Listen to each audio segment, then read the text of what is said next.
The Ghost of Old Hall. Welcome back to Mindful Musings, where I'm William, your guide through tales of mystery and intrigue. Today we're stepping into the world of Miss Marple, that remarkable observer of human nature whose keen eye sees what others miss. Settle in with your tea, find a comfortable spot, and let's unravel a mystery that begins not with a ghost, but with something far more sinister hidden in the ruins of Old Hall. Now, I invite you to journey with us through a village where secrets run deeper than anyone imagined, and where one observant elderly woman will untangle a web of deceit that threatens to unravel an entire criminal enterprise. Let's begin. Chapter 1. The Ghost in the Ruins. The evening of October 12th had brought a peculiar kind of October chill to the village of Thornbury. The sort that creeps into one's very bones and makes even the most sceptical person glance nervously over their shoulder. Miss Jane Marple sat in her drawing room, her knitting needles clicking steadily as she listened to the wireless. The announcer droned on about the usual matters of government and commerce, but it was the local news that had captured her attention.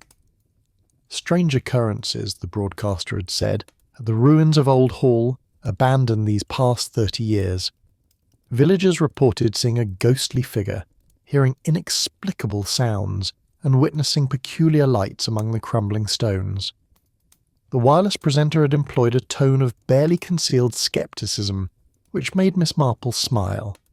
She had lived long enough to know that ghosts rarely announced themselves on a BBC broadcast, and when they did, there was almost always a more prosaic explanation. The ruins of Old Hall sat perched on the hillside above Thornbury, a crumbling monument to a grander age. The estate had belonged to the local gentry until the death of Lord Ashworth in 1924, after which a series of financial misfortunes had led to its decay and abandonment. The village children, being children, had transformed it into a place of legend, a haunted house to dare each other to visit on dark nights. But the adults of Thornbury, Miss Marple reflected, should have known better than to give credence to such tales. She set down her knitting and gazed out the window at the grey afternoon light filtering through the bare branches of the oak trees. Somewhere in the distance, beyond her garden and across 3 meadows, Old Hall brooded in its desolation. There was something about abandoned places that troubled her. They attracted certain types of people, the sort who relied upon isolation and darkness for their purposes. She had seen it many times over the years in her small village of St. Mary Mead. An abandoned barn became a haven for smugglers. An old cottage on the moors harboured far worse. People used the cover of disrepute to mask their activities. At 4:30 the telephone rang. Miss Marple rose to answer it, her aged joints protesting slightly as she moved.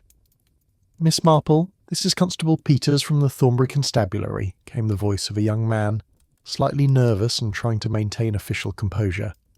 "I wonder if you might have a moment to come down to the station. We've had a development regarding the incidents at Old Hall." "Of course." "Constable," Miss Marple replied, "though I confess I'm not certain how I might be of assistance." "Well, ma'am, it's rather unusual. The inspector thought you might have insights. You see, someone's been found at the ruins, and it's not a ghost." Within the hour, Miss Marple had arranged for her gardener to drive her down the lane to the constabulary station, a modest building of red brick situated near the church. Constable Peters was waiting for her, a lanky young man with an anxious expression that suggested he was still uncertain whether he was handling the situation correctly. Inspector Blackwood emerged from his office as she was ushered in.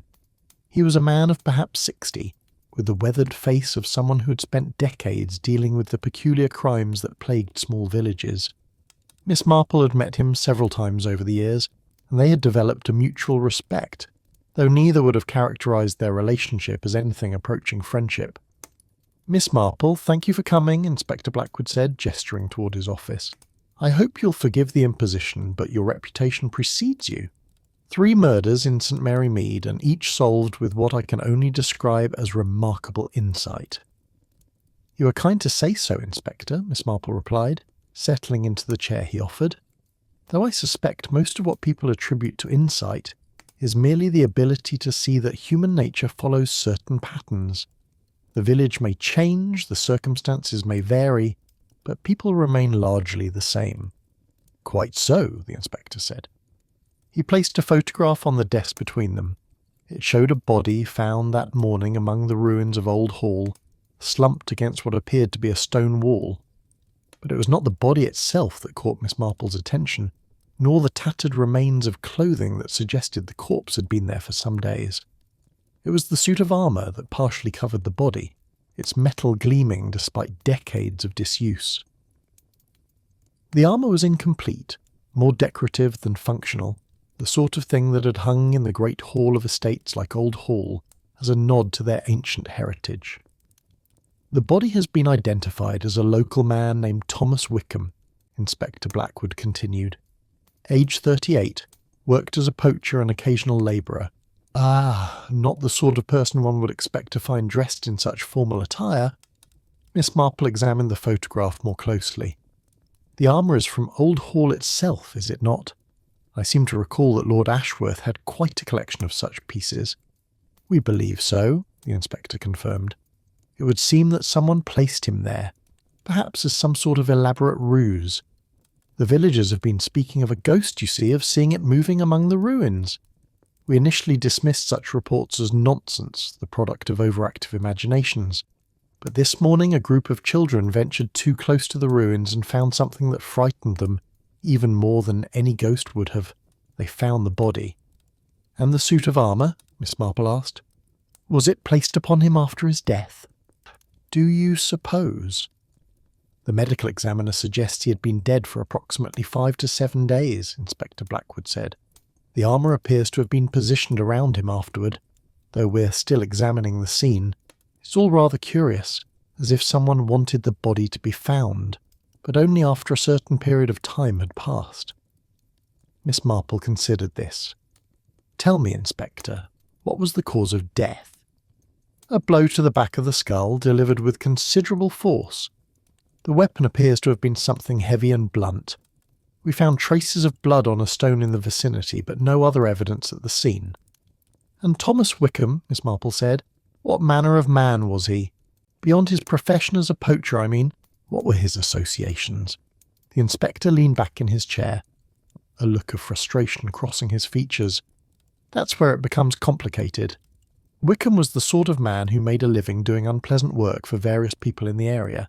He poached, certainly, but there were rumours of more serious activities. Smuggling, some said. Connections to organised criminal enterprises, but nothing we could ever prove. He was careful, clever enough to avoid serious legal trouble. I see, Miss Marple said. She rose slowly from her chair and moved to the window of the inspector's office, gazing out toward the hills where Old Hall stood.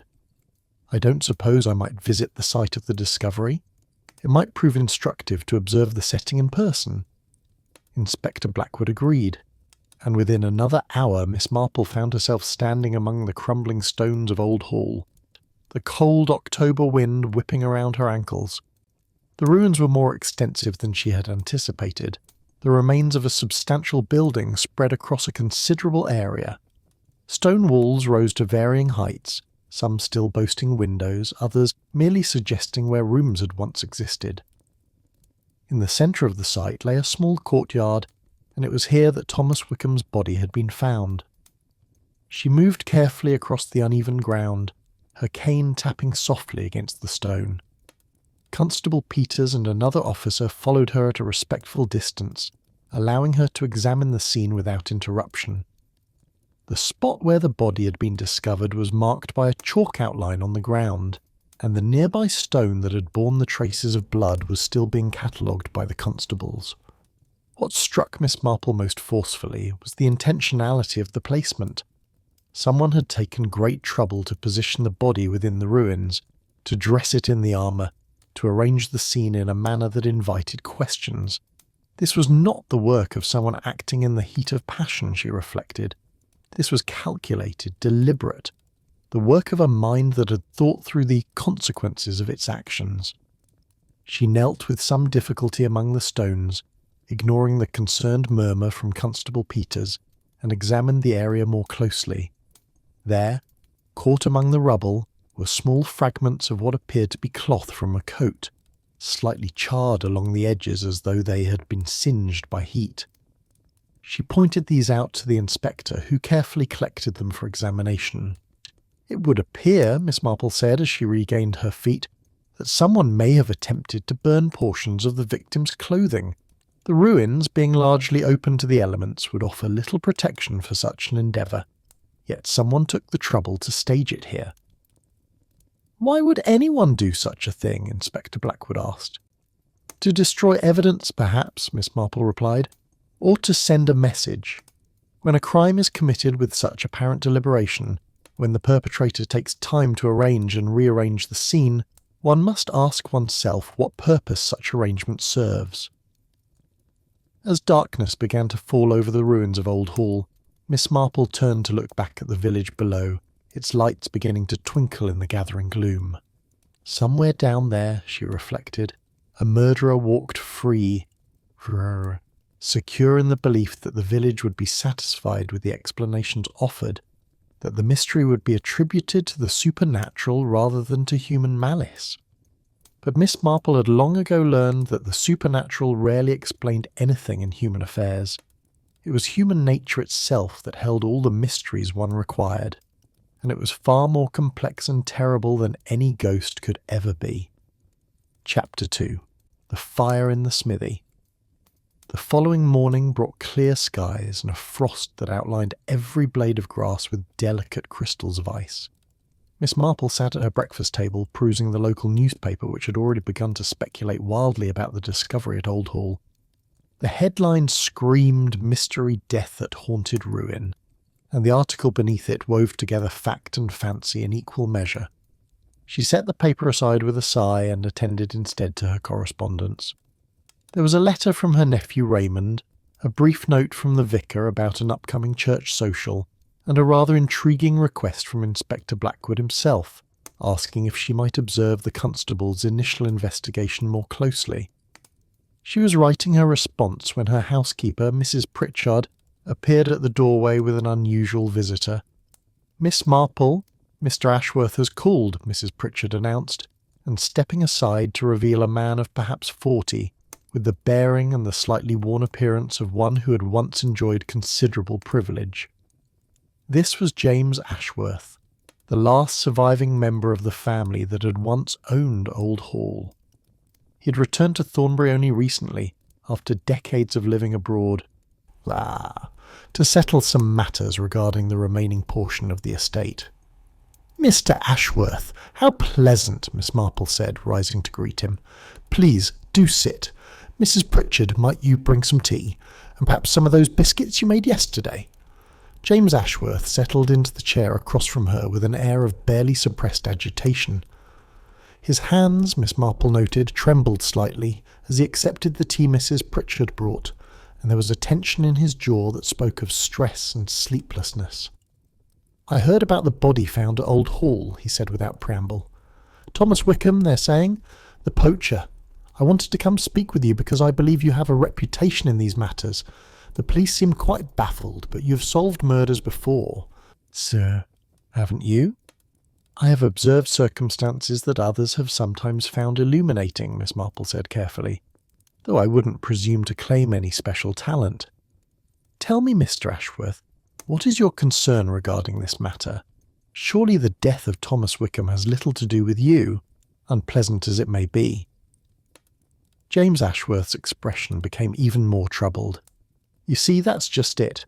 Wickham had a rather peculiar interest in Old Hall. He had been seen there frequently in recent weeks, far more often than one would expect from a common poacher, and there was something else.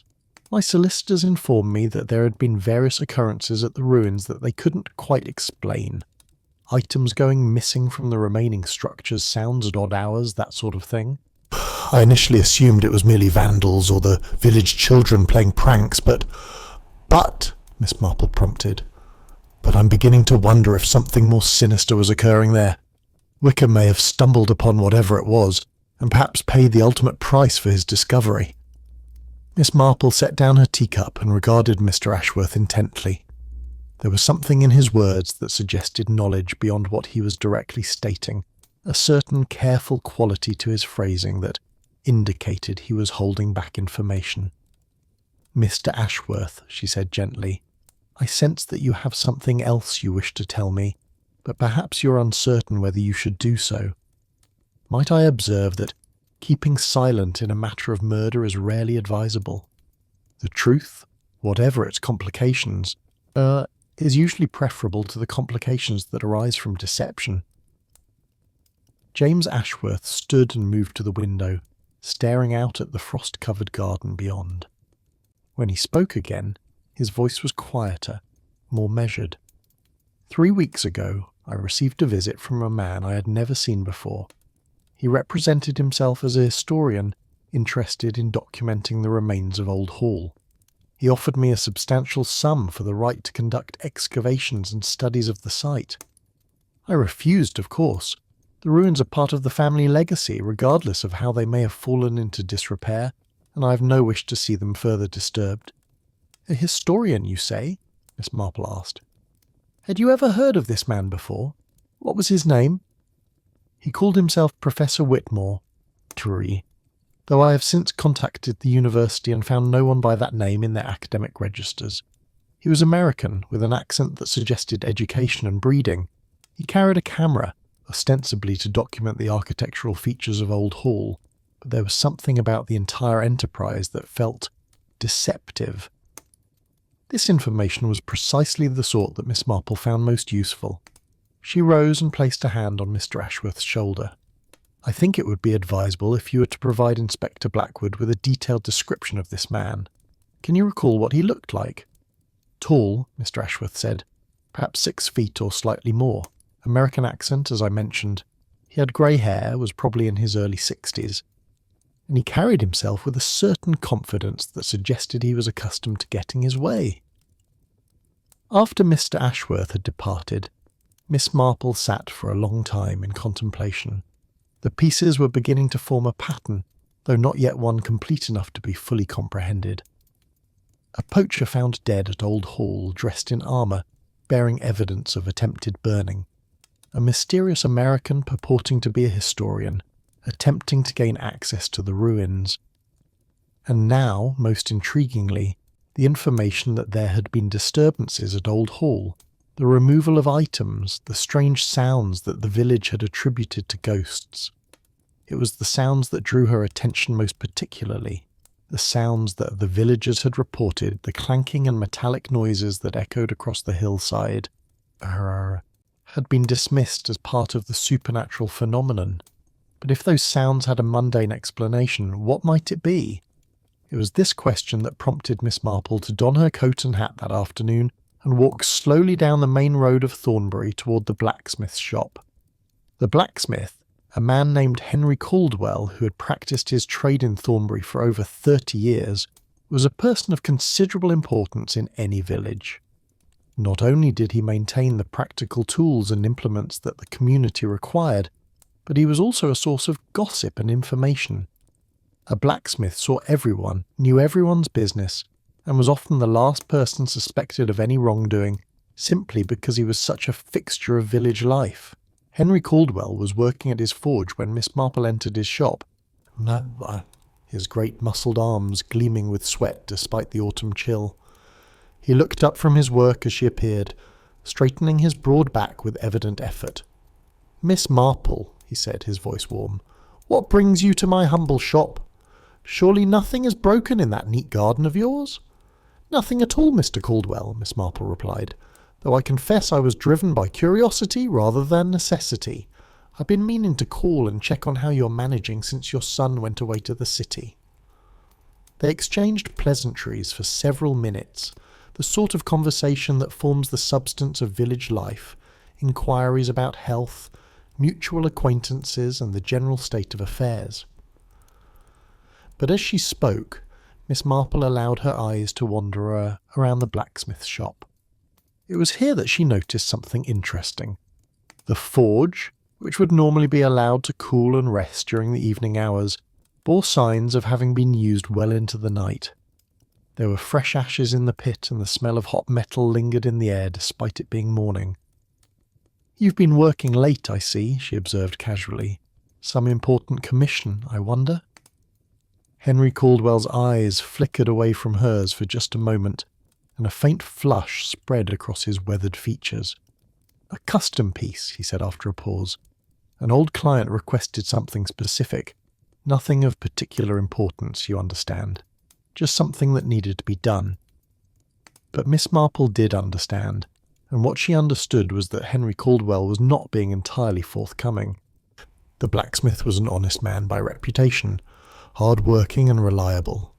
Yet here was evidence that he had been engaged in some activity that compelled him to work through the night hours, an activity about which he was reluctant to speak. As she walked home along the country lane, Miss Marple reflected on what she had observed. The pattern was becoming clearer, though still not fully formed. Thomas Wickham's death, the mysterious American historian, the disturbances at Old Hall, and now the evidence of Henry Caldwell's nocturnal labours, all seemed to be connected by threads that she could sense but not yet fully trace. She paused at the top of a rise in the lane and looked back toward the blacksmith's shop, hidden now behind the trees and cottages of the village. Then her gaze travelled upward to Old Hall, its ruins silhouetted against the afternoon sky. Someone, she reflected, had been using Old Hall for a purpose that required both secrecy and skill. Thomas Wickham had discovered this purpose, or perhaps had been participating in it. Either way, his knowledge had cost him his life. The question that occupied Miss Marple's mind as she continued her walk was not yet what had been happening at Old Hall, but rather why. What purpose could possibly justify the elaborate staging of a murder, the armour, the attempted burning of clothing, the clear intention to manipulate the village's superstitious fears? The answer, she suspected, lay hidden somewhere in the intersection of Henry Caldwell's nocturnal forge work, James Ashworth's mysterious visitor, and Thomas Wickham's peculiar movements in recent weeks. And somewhere in that intersection, a murderer waited, confident that no one would piece together the fragments of evidence scattered so carefully throughout the village. Chapter 3. The Photographer's Secret. 3 days after Miss Marple's visit to the blacksmith's shop, the weather turned, bringing with it a steady rain that settled into the countryside as though it intended to remain indefinitely. It was on the evening of this third day that Miss Marple received another visitor, one who arrived unannounced and appeared quite distressed. The visitor was young Mrs. Hartwell, who lived in a small cottage at the edge of the village with her elderly mother. She was a timid creature by nature, given to nervousness and excessive worry. But the state in which she presented herself at Miss Marple's door suggested that her anxieties had been pushed well beyond their normal bounds. "Miss Marple, I do apologise for calling so late," Mrs. Hartwell said, her words tumbling over one another in her haste to speak. "But I've seen something that I believe you should know about, and I was uncertain whether I should go to the police, and so I thought perhaps you might advise me." "Come in, dear," Miss Marple said, drawing the young woman inside and settling her by the fire with a cup of warm milk. "Now, take your time and tell me what has distressed you so." Mrs. Hartwell wrapped her trembling hands around the cup and began her account. "You see, my cottage overlooks the old path that leads up to Old Hall, or what's left of it. I often sit by my window in the evenings, reading or doing my needlework, and recently I've noticed a man coming and going along that path. At first, I assumed he was simply a rambler or perhaps a researcher of some kind, but the regularity of his visits and the odd hours at which he comes and goes have prompted me to observe him more closely."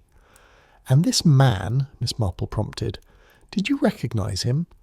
"Not at first," Mrs. Hartwell said, "but I've seen him before, in the village. He takes rooms at the boarding house run by Mrs. Thornton. He claims to be a tourist, here to photograph the scenic areas of Thornbury for some sort of guidebook, yet I've noticed that his camera is never pointed at the typical scenic vistas. He photographs only Old Hall, and he does so at the most peculiar times." Miss Marple leaned forward with interest. "What sort of camera does he carry?" "Can you describe it?" "That's just it, Miss Marple. That's what frightened me. It's not a typical camera at all. It's quite large and complex with multiple lenses and devices attached to it. I mentioned it to my brother-in-law, who's somewhat knowledgeable about photography, and he said that what I was describing sounded more like some sort of surveying equipment or surveillance apparatus than an ordinary camera. A chill ran down Miss Marple's spine that had nothing to do with the October cold. This, then, was confirmation of what she had begun to suspect. Old Hall was not merely the site of a murder. It was the locus of something larger, something that had drawn the attention of individuals equipped with sophisticated devices and motivated by purposes that went far beyond simple tourism. "This man," Miss Marple said carefully, "did you happen to notice when he first appeared in Thornbury? How long has he been taking these photographs?" "That would be approximately a fortnight before the body was discovered," Mrs. Hartwell said. "He arrived about 2.5 weeks ago. I first noticed him because he came to our cottage asking for directions to Old Hall. He was very polite, very charming, and he seemed genuinely interested in the historical aspects of the ruins, but something about him made me uneasy, and I found my uneasiness increasing rather than diminishing as the weeks have passed."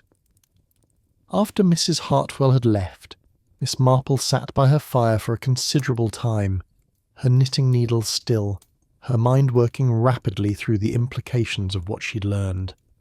The arrival of the American, the purchase of sophisticated equipment, the timing of the surveillance relative to Thomas Wickham's death, all of these elements suggested a carefully orchestrated operation that extended well beyond the boundaries of Thornbury itself. The following morning, Miss Marple made a decision. She would visit the boarding house where the mysterious American lodged, ostensibly to discuss some matter of village business with Mrs. Thornton, but in reality to observe the American for herself and gather whatever information she could. Mrs. Thornton, the proprietress of the boarding house, was a woman of roughly Miss Marple's age, with a sharp eye for her guests' eccentricities and a comprehensive knowledge of village gossip that rivalled that of the local vicar. She received Miss Marple in her parlour with a mixture of pleasure and barely concealed curiosity. "Miss Marple? No. How delightful," Mrs. Thornton said, gesturing to a chair. "I do hope you're well. What brings you to my establishment? Not that you need any excuse to call, of course." "I came primarily to inquire about your new guest," Miss Marple said, settling into the offered chair. "The American gentleman who is documenting the village for a photography project, I believe. He seems to be generating considerable interest among our residents." Mrs. Thornton's expression became knowing. "Oh, him. Mr. Richard Sutton, he calls himself. Though I must confess there's something about him that doesn't quite match up with his story. He's been here for nearly 3 weeks now, and his behaviour is most irregular. He comes and goes at all hours. His room is filled with peculiar equipment. And he's expressed an almost obsessive interest in Old Hall specifically." "Has he mentioned what his purpose is in photographing Old Hall?" Miss Marple asked. "Surely a guidebook for Thornbury would focus on more aesthetically pleasing subjects." "That's precisely what occurred to me," Mrs. Thornton said, lowering her voice as though sharing a conspiracy. "I ventured to ask him about it directly, and he gave me some explanation about documenting historical decay and architectural patterns. But between you and me, Miss Marple, I've never encountered a photographer quite like him. He's far too interested in the structural layout of the ruins, the positioning of various stones, the angles of approach. It's not the work of someone creating a decorative photograph." At that moment, the front door of the boarding house opened, and a man entered the parlour. He was tall, as Mr. Ashworth had described, with grey hair and the bearing of someone accustomed to authority. He stopped short upon seeing Miss Marple, and for just a fraction of a second, an expression of uncertainty flickered across his features before he resumed his composure. "Mr. Sutton," Mrs. Thornton said, "may I introduce Miss Jane Marple? She is quite an institution in our village, a woman of considerable wisdom and observational ability. Miss Marple, this is Mr. Richard Sutton, the photographer I was just mentioning." The American extended his hand with a smooth gesture, his smile charming and apparently genuine. "Miss Marple, what a pleasure. I've heard much about you from the residents of Thornbury. A woman of your intellect and experience must find our little village rather mundane." I imagine. Not at all, Miss Marple replied, allowing her hand to be briefly taken. I have found that villages are rarely as simple as they appear on the surface. There is always complexity beneath the ordinary facade. Tell me, Mr. Sutton, how long do you intend to remain in Thornbury? Mrs. Thornton has mentioned that your project is quite thorough. I expect another week or perhaps 2, Mr. Sutton said smoothly. My documentation of Old Hall is nearly complete.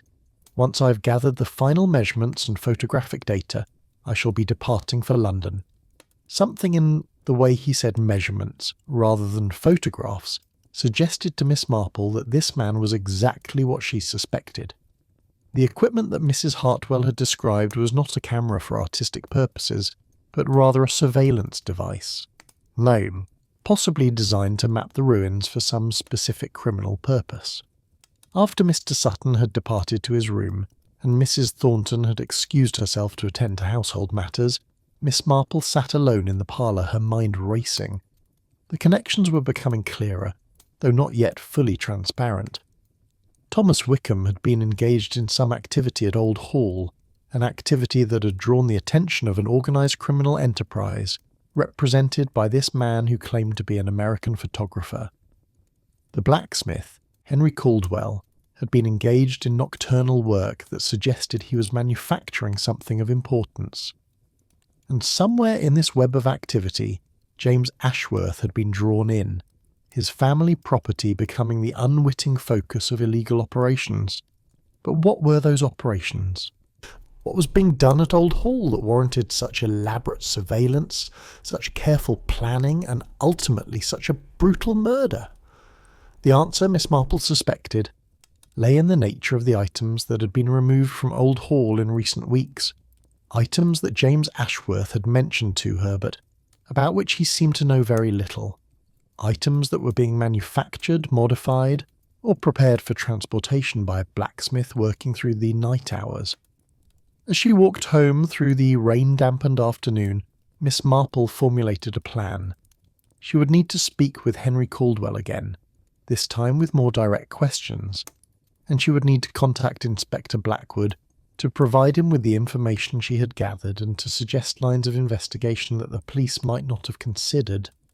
The rain continued to fall as evening approached, and Miss Marple gazed out from her window toward the hills where Old Hall stood invisible in the gathering mist. Somewhere out there, someone was preparing to act, to move forward with plans that had been disrupted by Thomas Wickham's death. The question was whether Miss Marple could unravel the full extent of the conspiracy before those plans could be executed. Chapter 4. The Armour's Secret. Inspector Blackwood arrived at Miss Marple's cottage on a grey afternoon, his face bearing the lines of a man who has spent considerable time wrestling with matters that defy easy explanation. She received him in her study, where a fire crackled pleasantly, and the smell of Earl Grey tea provided a comforting counterpoint to the damp chill outside. "Miss Marple," the inspector began, "is settling into the chair she offered.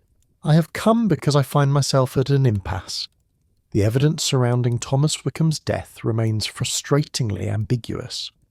We know he was killed, we know that the scene was deliberately arranged, but we lack a clear motive or a specific perpetrator. Your reputation suggests that you have sometimes perceived patterns where others have seen only disconnected facts. I hope you might do so now." Miss Marple poured tea for them both and then settled back in her chair, her fingers picking up her knitting needles almost automatically. "I have observed several matters that I believe merit your attention, Inspector," she said. "The first concerns the suit of armour itself. You have assumed, I believe, that it was placed upon Thomas Wickham's body as a form of mockery or theatrical staging. But what if its purpose was rather different?" The inspector leaned forward, his tired eyes sharpening with interest. "Continue." "I've given considerable thought to why someone would go to such lengths to position the body within Old Hall, to dress it in the armour, and to stage the scene in a manner designed to invoke superstitious fears. The armour itself is a remarkable choice. It's not light or easy to handle, yet it was positioned with apparent care. This suggests that either the person was unusually strong, or that there were multiple people involved in the staging, or that the armour held some specific significance that justified the effort required to handle it. "You're suggesting the armour was not merely decoration?" the inspector asked. "I am suggesting that it was not merely decoration, no," Miss Marple confirmed. "Inspector, I wonder if you've examined the interior of the armour in detail. Not merely the external appearance, but the hollow spaces within the metal itself?" The inspector's expression changed, and he rose from his chair with sudden energy. "We've documented the exterior, but I don't believe we've examined the interior with any particular care. The assumption was that it was merely a historical artifact, however it was positioned." It was on the following afternoon that Miss Marple stood once again among the ruins of Old Hall, this time in the company of Inspector Blackwood and a team of constables who were carefully removing and examining the suit of armour piece by piece. The work was painstaking, for the armour was delicate in some respects despite its apparent solidity, and any damage to it might destroy evidence. It was the breastplate that yielded the first discovery. Within the hollow interior, wrapped in oilcloth to prevent rust, were small packages. When carefully extracted and opened, they revealed an array of objects that made even the experienced inspector draw in a sharp breath. Jewellery, silver candlesticks, an ornate brooch, all items of significant value, all clearly antiques of considerable age and worth. "Good heavens," the inspector breathed. The armour was being used as a repository, a hiding place for stolen goods. "And Thomas Wickham discovered this," Miss Marple said quietly. "Perhaps he stumbled upon the operation, or perhaps he was involved in it initially and sought to extract himself. Either way, his knowledge became dangerous to whoever was orchestrating this enterprise." Over the next several days, as the constables continued to examine both the armour and the ruins themselves, more pieces of the puzzle emerged. The armour had been positioned within Old Hall not randomly, but in a specific location that afforded a hidden approach from a secondary entrance. Further examination revealed that this entrance had been deliberately obscured, but had clearly been used recently, the stones cleared of debris, the passage maintained for regular transit. The jewellery and silver objects recovered from the armour proved to be of considerable historical and monetary value. Inspector Blackwood made inquiries with collectors and dealers in antiques throughout the region, and it became apparent that these items had been stolen from various country estates over the past several months, for thefts that had been attributed to opportunistic burglars until this point. "It's a smuggling operation," Inspector Blackwood declared to Miss Marple during one of his frequent consultations. "A carefully orchestrated smuggling ring that steals antiques from estates and moves them to waiting buyers. Thomas Wickham was perhaps employed to move the goods, or to stand guard, or some similar function, and when he became unreliable, or demanded more money, or simply knew too much, he was eliminated." "But who is orchestrating it?" Miss Marple asked. "That is the crucial question, Inspector. The goods must be moved through a careful network. Someone must be acquiring them, someone must be managing the logistics, and someone must be facilitating their sale to collectors or dealers abroad. This is not the work of simple thieves. This is the work of an organisation that possesses knowledge, skill, and connections." The inspector nodded slowly. "Which brings us back to the mysterious American photographer, does it not?" The equipment Mrs. Hartwell observed, the surveillance of Old Hall, the timing of his arrival, all preceding Wickham's death by some weeks. "Indeed," Miss Marple said, "but Mr. Sutton, if that is his real name, is likely merely an agent in this operation.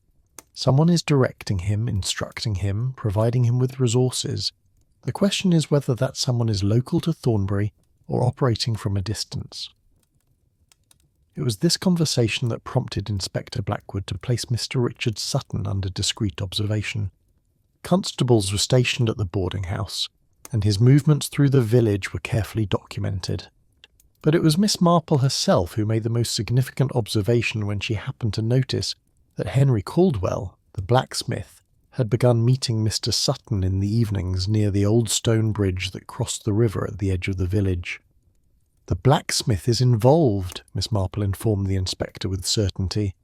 "The nocturnal work in his forge, the evasiveness when questioned about his labour, His meetings with Sutton all point to a clear conclusion. Henry Caldwell is manufacturing something for this organisation, something that requires his considerable skills as a metalworker.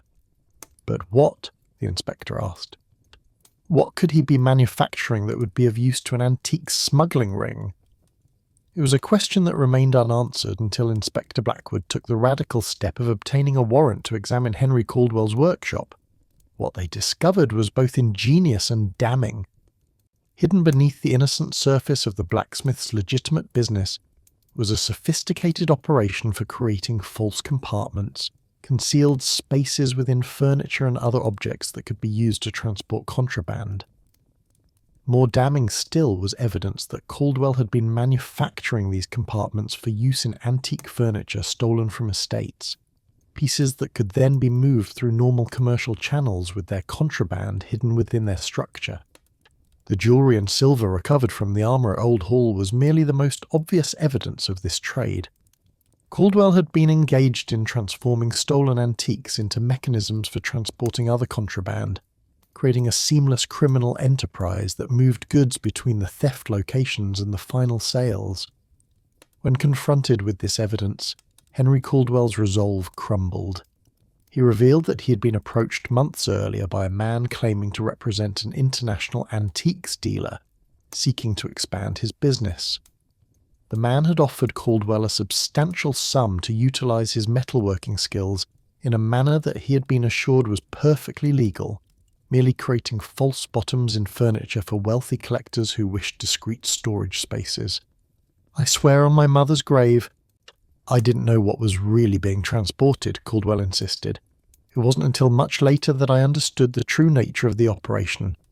By then, I was in too deep, had taken too much money, and had too much knowledge to simply walk away. It was Caldwell who revealed the crucial information about Thomas Wickham's death. Wickham was employed to move goods between collection points, Caldwell explained.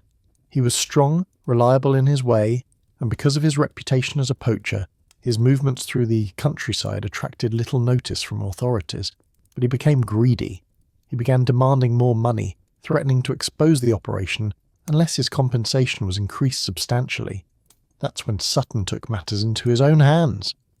Sutton killed him? The inspector asked. Not directly, Caldwell said. Or at least I don't know that for certain. But I know that Sutton was furious with Wickham, threatened him repeatedly, and then Wickham turned up dead at Old Hall. It was no accident that the body was found in the armour, you understand. That was Sutton's way of sending a message. The armour was what stored the goods, what made the operation possible. By placing Wickham's body within it, Sutton was making clear that anyone who interfered with the smuggling ring would meet the same fate, would become part of the very mechanism that drove the organisation forward. Chapter 5. The Blacksmith's Confession. With Henry Caldwell's testimony and the physical evidence recovered from his workshop, the investigation took on new momentum. Inspector Blackwood moved swiftly to expand the scope of his inquiries, contacting detective agencies in London and coordinating with Interpol to identify the true scope of the smuggling ring and the identities of the individuals directing it from a distance. But it was Miss Marple who recognised that there remained a crucial gap in their understanding. Henry Caldwell had provided information about the operation's mechanics, but he had not fully explained how the antiques came to be identified for theft in the first place, how a coordinated network of burglaries could be orchestrated across multiple estates without arousing authorities' suspicion. She pursued this line of questioning with Henry Caldwell during a subsequent interview at the constabulary, with the inspector present but Miss Marple leading the examination. "Mr. Caldwell," she said, "you have been forthcoming regarding your role in manufacturing the false compartments and your awareness of Thomas Wickham's employment. But I wonder if you might clarify how the specific targets for theft were identified. Surely the criminal organisation could not simply randomly select country estates and hope to find valuable antiques within them." Henry Caldwell was silent for a long moment, his face grey and lined with exhaustion. When he finally spoke, his voice was barely above a whisper. There was another man, someone I knew only as instructors. He would provide Sutton with detailed lists of estates, information about their contents, the positioning of valuable items within the houses, sometimes even information about when the residents would be absent.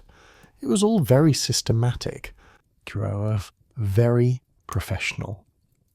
"And do you know the identity of this other man?" Miss Marple asked. "No," Caldwell said, "though I formed the impression from various comments that he had connections to the auction houses and antiques dealers in London. He seemed to possess detailed knowledge of the contents of various collections, the insurance records, the provenance of items. I suspect he might be someone employed in the antiques trade itself, someone with legitimate access to information about valuable collections."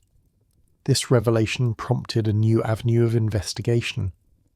Inspector Blackwood reached out to his London contacts, requesting that inquiries be made among the major auction houses and antiques dealers regarding individuals who might have connections to the criminal enterprise. It was a fishing expedition of sorts, but given the specificity of Caldwell's description and the professional nature of the operation, it was a reasonable avenue to pursue. In the interim, Miss Marple found herself unable to rest.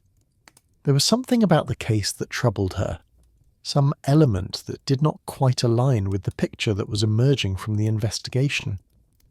Yes, they had identified the smuggling operation. Yes, they had arrested Henry Caldwell and had begun to close in on the American operative Richard Sutton.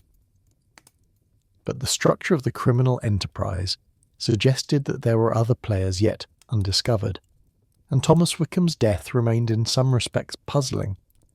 Why, she wondered, had Wickham been killed at Old Hall specifically? Why had his body been positioned with such care within the armour? The answer that Caldwell had provided, that Sutton was sending a message, seemed partially satisfactory but not entirely complete. Miss Marple's experience with murder had taught her that killings rarely occurred without practical motivation beyond mere intimidation. It was this contemplation that prompted her to request a private interview with Richard Sutton, a request that Inspector Blackwood initially refused but ultimately granted when Miss Marple explained her reasoning. She was escorted to a holding cell at the constabulary where the American sat, his earlier charm replaced by a cold, calculating expression. "Mr. Sutton," Miss Marple began, declining the offer of a chair and remaining standing, "I have come because I believe there are aspects of Thomas Wickham's death that require clarification. The evidence suggests you were instrumental in his murder. But I wonder if you might explain to me precisely why it was necessary to kill him at Old Hall, and why you were compelled to stage the scene in the manner you did." The American studied her for a long moment, and a thin smile crossed his face. "You're a clever woman, Miss Marple, I'll grant you that. But you're operating under a false assumption if you believe the entire story has been revealed by that bumbling blacksmith and the local authorities." "Then enlighten me," Miss Marple said calmly. "What have we failed to understand?" "Wickham's death was not about greed or demands for money," Sutton said, his voice cold and measured. "Wickham discovered something that threatened the entire operation, something far more serious than simple theft and smuggling. He stumbled upon evidence that the goods being moved through this network included items of strategic military significance, artifacts that various foreign governments would pay enormous sums to acquire, items that could be used to understand defensive fortifications, historical military strategies, technological developments. The antiques were merely cover for a far more serious intelligence operation." A chill ran down Miss Marple's spine. This revelation placed the case in an entirely different context. What had appeared to be a sophisticated smuggling ring for stolen art and antiquities suddenly resolved itself into something far more sinister, an operation with implications that extended well beyond Thornbury and into matters of national security. "And Thomas Wickham, upon discovering this," Miss Marple said slowly, "threatened to expose the operation?" "He threatened to expose everything," Sutton confirmed. "He went to Old Hall to confront me, to demand that the operation cease or he would go to the authorities. He was foolish, moralistic, unsuited to this sort of work. I'd warned him repeatedly that this line of business was not something one could simply walk away from, but he refused to understand. "So you killed him," Miss Marple said, "and positioned his body within the armour as both a warning and as a way of concealing the true nature of the operation. The supernatural narrative, the ghost, all of it was calculated to direct attention away from the real purpose of Old Hall." "Precisely," Sutton said. "The authorities would spend their time chasing ghost stories while the operation continued unimpeded. Wickham's body would eventually be found, but by then the evidence would be contaminated, the scene would be confusing, and attention would be focused on local motives rather than on matters of genuine strategic importance." Chapter 6. The Architect Revealed. With this revelation, the investigation into Thomas Wickham's murder transformed into something far more complex and consequential. Inspector Blackwood immediately contacted Scotland Yard, and within hours representatives from the security services arrived in Thornbury to assume control of the investigation. The case was no longer a matter for local police but had become an issue of national security. It was through these new investigators that the full extent of the conspiracy began to emerge. Richard Sutton was not the architect of the operation, but rather one agent among many in a far-reaching intelligence network. The true direction of the smuggling ring came from a man named Colonel Edward Ashworth, James Ashworth's own brother, a decorated military officer who had retired from service under somewhat mysterious circumstances 5 years earlier.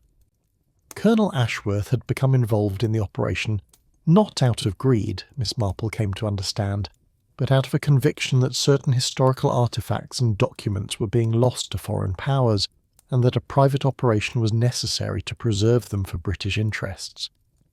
He had begun the smuggling ring ostensibly as a defensive measure, acquiring artefacts that he believed possessed historical or strategic value before they could be sold abroad.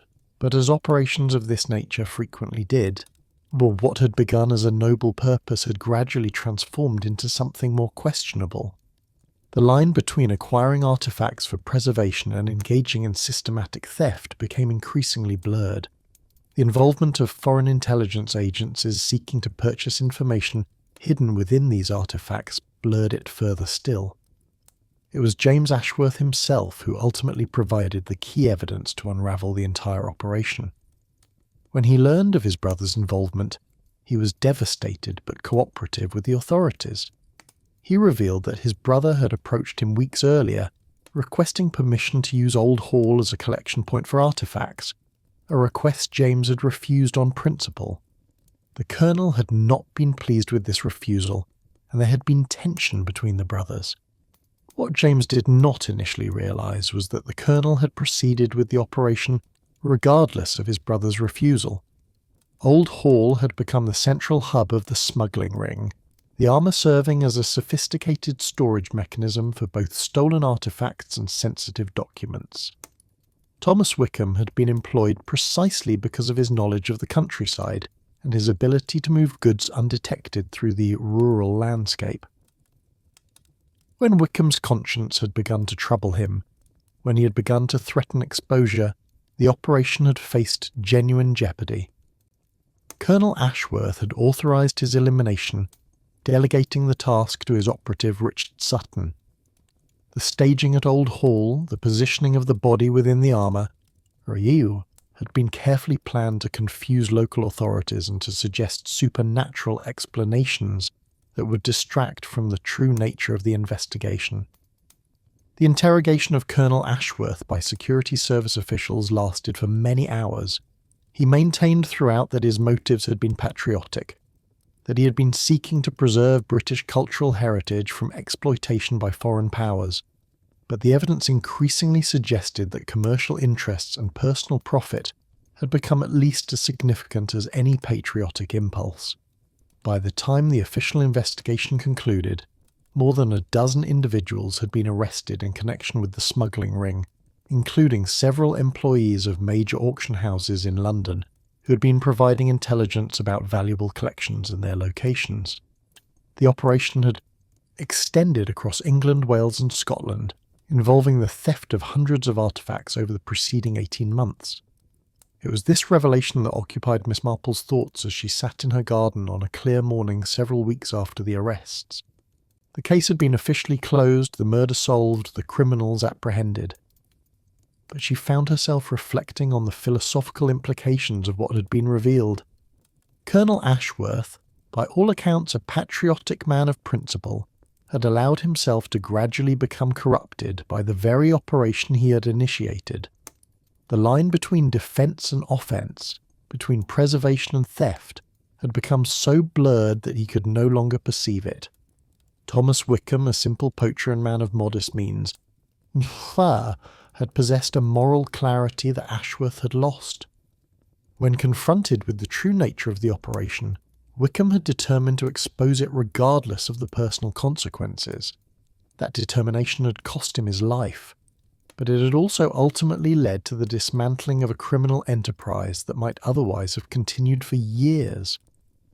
And Henry Caldwell, the blacksmith who had been drawn into the conspiracy through promises of legitimate work and financial gain, had ultimately found the courage to cooperate with authorities once the true scope of his involvement had been revealed. His testimony had been instrumental in breaking the case. Chapter 7: The Ruins Reclaimed. With the criminal enterprise dismantled, the authorities faced the question of what to do with Old Hall itself. The ruins had never been legally seized during the investigation, being merely a location where evidence of a crime had been found. The property remained technically under the ownership of the Ashworth family, though Colonel Ashworth's involvement in the criminal conspiracy had made the family's position in Thornbury decidedly uncomfortable. It was James Ashworth who, in an act of redemption that many in the village found moving, made the decision to preserve Old Hall as a memorial to Thomas Wickham. He established a foundation to manage the ruins, to prevent further deterioration, and to open them to scholars and historians as a resource for understanding the area's architectural heritage. The armour was removed and placed in the care of the local museum, and the suite of rooms within Old Hall was carefully documented and preserved. Miss Marple was invited to participate in the dedication ceremony of the preserved ruins, an honour she accepted with some reluctance. She was not fond of public ceremonies, preferring the quiet contemplation of her garden and her knitting, but she recognised that the occasion held significance for the village and for James Ashworth's efforts at personal redemption. It was during this ceremony, standing among the stones that had witnessed such terrible events, that Miss Marple found herself in conversation with Philippa Hartwell, the young woman who had first observed the mysterious American photographer and who had thereby inadvertently set in motion the events that had led to the solving of the case. "I feel in some way responsible," Philippa said, her youthful face troubled. "If I had not noticed Mr. Sutton and mentioned it to you, perhaps he would not have been arrested and other crimes might have been prevented." "My dear," Miss Marple said gently, "you might equally have said that if you had not come forward, the criminal enterprise would have continued indefinitely, and many more artefacts would have been stolen, many more people potentially placed in danger. Your willingness to notice what seemed odd and to bring it to proper attention was precisely the sort of civic responsibility that maintains the functioning of civilized society." As she stood among the ruins in the afternoon sunlight, Miss Marple reflected on the curious way that human events frequently unfolded. Small observations, seemingly insignificant details, the willingness to notice what appeared amiss and to follow those observations to their logical conclusions. All of these had contributed to the solving of the crime.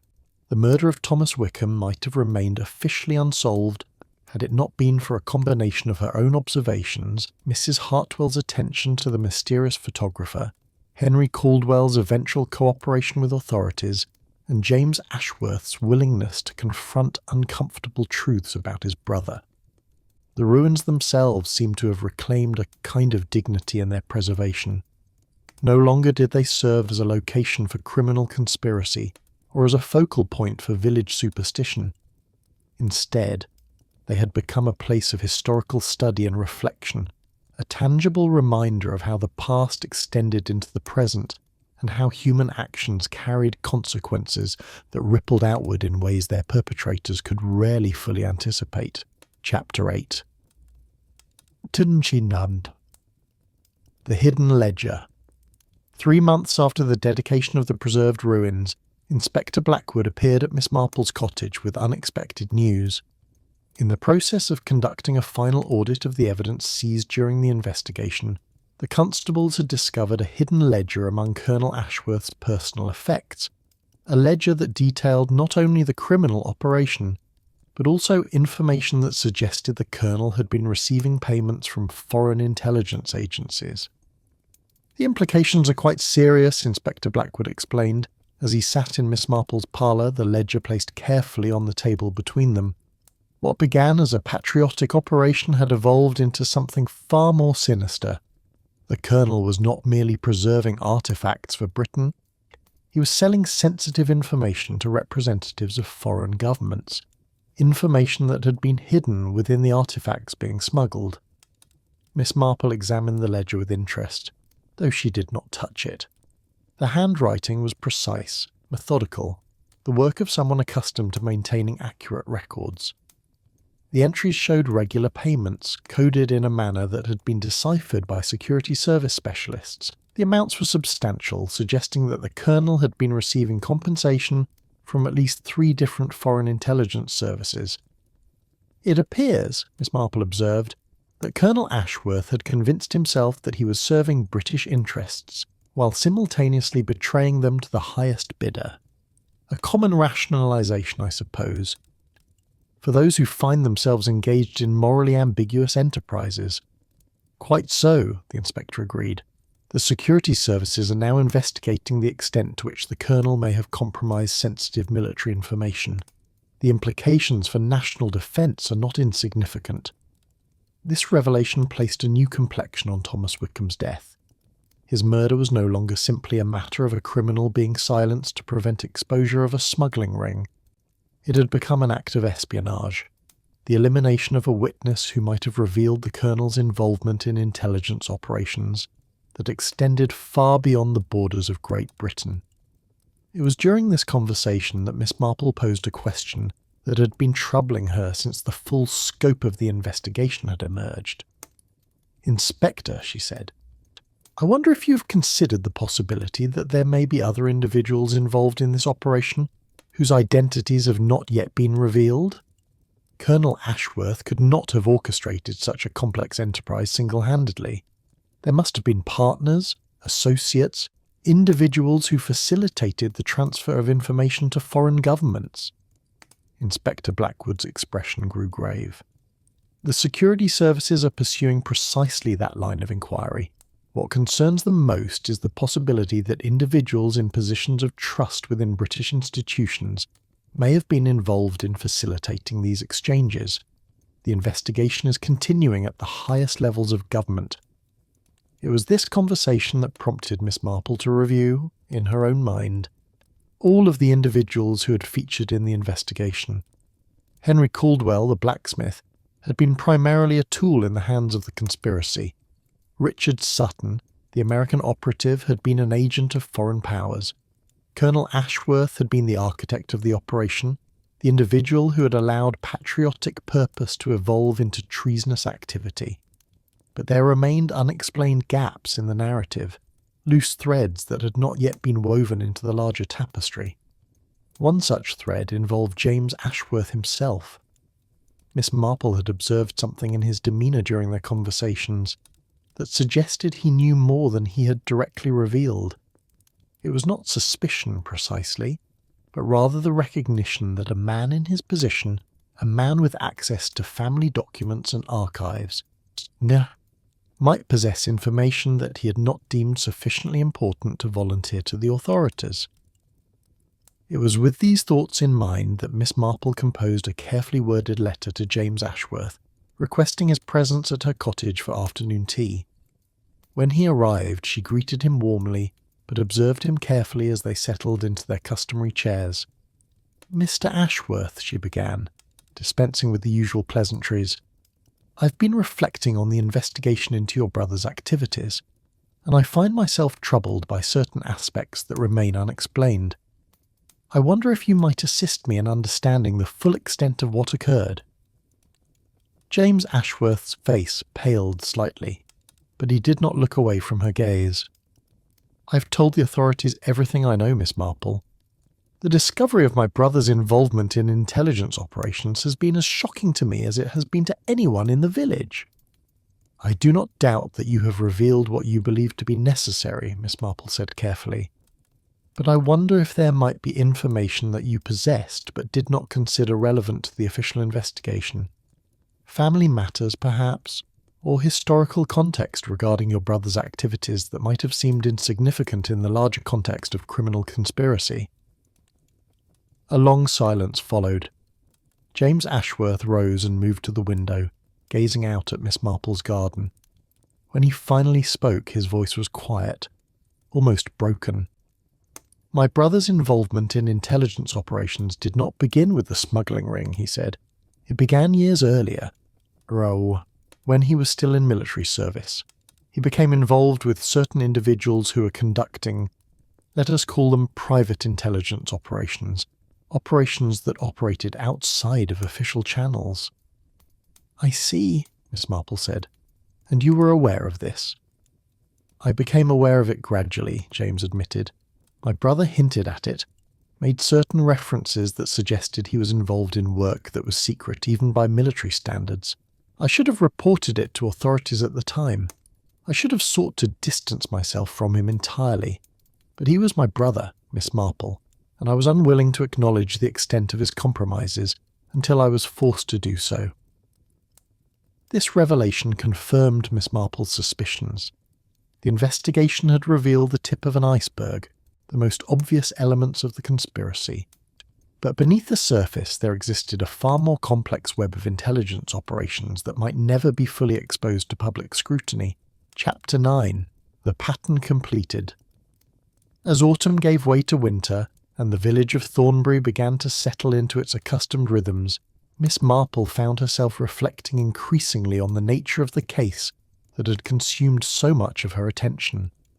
The official investigation had concluded, the criminals had been prosecuted or were being prosecuted, and the village had largely moved past the drama of the murder and its attendant revelations.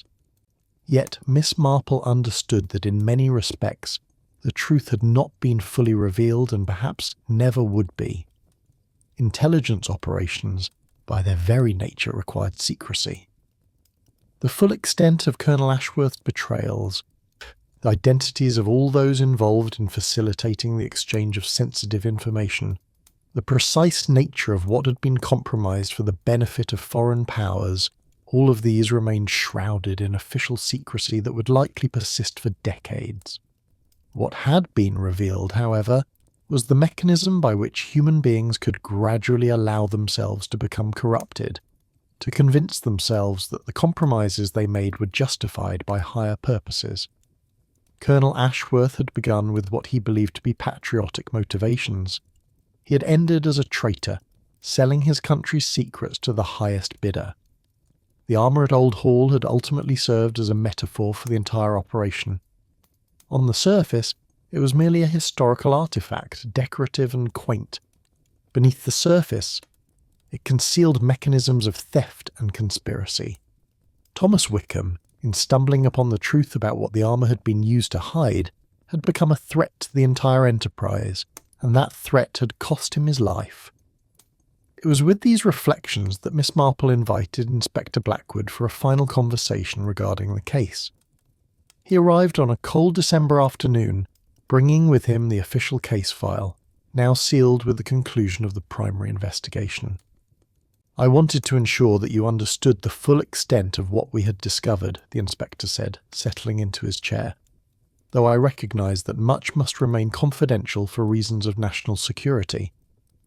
"I understand," Miss Marple replied, "and I have made peace with the reality that some aspects of human wrongdoing must remain obscured from public view. The question that occupies my mind now is not what happened, but rather why it happened, and what it reveals about the nature of human character."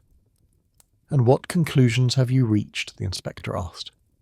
"That the best intentions are frequently corrupted by proximity to power and by the conviction that one's personal interests align with the interests of a larger whole," Miss Marple said.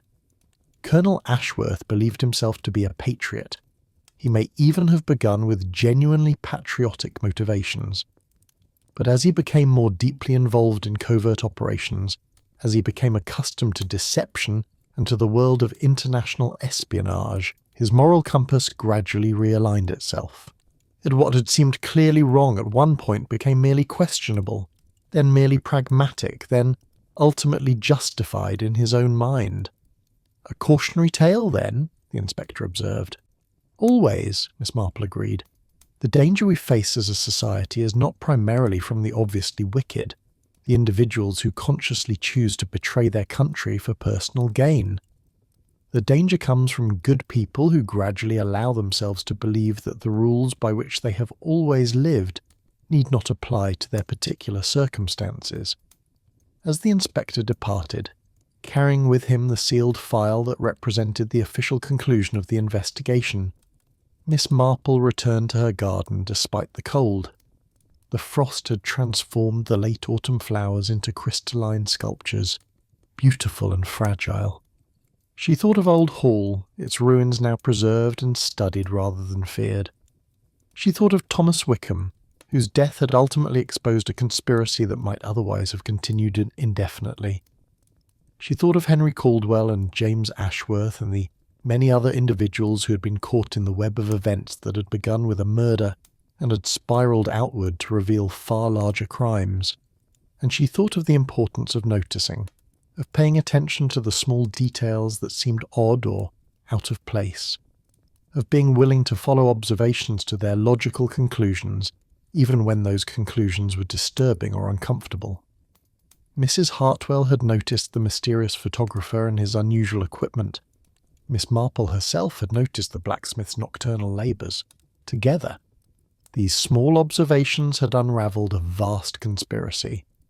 Chapter 10, Winter's Resolution. The final chapter of the affair began on a cold winter evening when Miss Marple received an unexpected visitor. It was Philippa Hartwell, the young woman who had first set in motion the chain of events that had led to the exposure of the smuggling ring and the intelligence operation. Philippa appeared troubled, her usually composed features clouded with some internal struggle.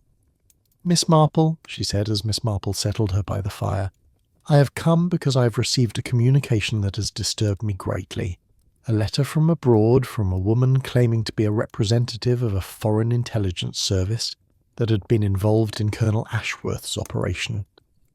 Miss Marple's attention sharpened immediately. "What does this letter say?" "It offers me payment," Philippa said quietly. "A substantial sum of money presented as compensation for information I might possess regarding the operations at Old Hall and the identities of individuals involved. It suggests that certain governments remain interested in acquiring such information and would be prepared to pay generously for details that have not been officially revealed." A chill that had nothing to do with the winter cold ran down Miss Marple's spine. This was the true danger, she realised. The ongoing nature of espionage and the way that intelligence operations persisted long after the initial criminals had been arrested or prosecuted. The vacuum created by Colonel Ashworth's arrest had been filled by representatives of the foreign governments to whom he had been selling information. "What did you do with this letter?" Miss Marple asked. "I brought it immediately to you," Philippa said. "I wanted no part of it, but I also wanted to understand whether this represented some sort of official threat, or whether it was merely an opportunistic approach by individuals seeking to exploit the situation." Miss Marple immediately contacted Inspector Blackwood, and within hours the letter had been turned over to security service officials. The handwriting was analysed, the envelope examined for traces that might reveal its origin. It became apparent that the letter represented a serious attempt by a foreign intelligence service to develop new sources of information to replace those that had been compromised by Colonel Ashworth's arrest. The security services used the letter as a point of entry into a far larger investigation, one that extended well beyond the boundaries of Thornbury and into the highest levels of government. It became clear that the operation in which Colonel Ashworth had been involved was not unique, but rather one component of a larger pattern of intelligence gathering and information exchange that had been occurring for years. By the time the full investigation concluded, More than 30 individuals across the country had been arrested or questioned in connection with intelligence operations that had compromised sensitive military information. The affair had revealed a systematic problem in the security apparatus of the nation, one that would require years to fully address. Philippa Hartwell became a key witness in these proceedings. Her courage in coming forward with the letter that had been sent to her, making possible the investigation that ultimately exposed the full scope of the conspiracy. She was commended for her actions, though she received neither money nor public recognition, both of which had been deemed inadvisable by the authorities managing the investigation. In the spring that followed the events of that winter, Miss Marple found herself in her garden as the first flowers began to bloom. The case that had so occupied her attention was now definitively closed. The mysteries had been solved, and life in Thornbury had returned to its quiet, ordinary rhythms. She reflected on the events of the preceding months as her fingers worked her knitting needles with their characteristic steady rhythm. Thomas Wickham's murder had been the beginning, but it had been merely the surface manifestation of far deeper and more troubling crimes. The armour at Old Hall had been a mechanism for smuggling stolen artefacts, but beneath that had been a far more sinister operation involving the exchange of state secrets with foreign powers. Colonel Ashworth, for all his faults and his ultimate betrayals, had been a man of intelligence and determination. He had built a sophisticated operation that had evaded official notice for months, that had involved dozens of individuals across the country, and that might well have continued indefinitely had it not been for the chance observation of a young woman and the willingness of an elderly one to follow that observation to its logical conclusion. The case taught Miss Marple, as cases so frequently did, the fundamental truth that human nature remained consistent across time and circumstance. The desire for power, the gradual erosion of moral boundaries, the ability of good people to convince themselves that they were engaged in justified wrongdoing, all of these elements remained as relevant in the modern world as they had been in the small village communities where Miss Marple had spent her life. As the winter faded and spring took hold, bringing with it the promise of new growth and renewal, Miss Marple set aside the case files and the memories that had preoccupied her mind. The ghost of Old Hall had been exorcised, not by supernatural means, but by the ordinary human processes of investigation, observation, and the willingness to speak truth even when truth was uncomfortable and dangerous. The ruins themselves, now preserved and studied, stood as a monument not to the crimes that had been committed there, but to the power of human determination to seek justice and to expose wrongdoing regardless of how carefully it might be concealed. And in her cottage at the edge of Thornbury, Miss Marple resumed her quiet life, her knitting needles clicking their familiar rhythm, her eyes as keen as ever to notice the small details that others overlooked, ready should she be needed again to bring light to darkness and truth to deception. The end.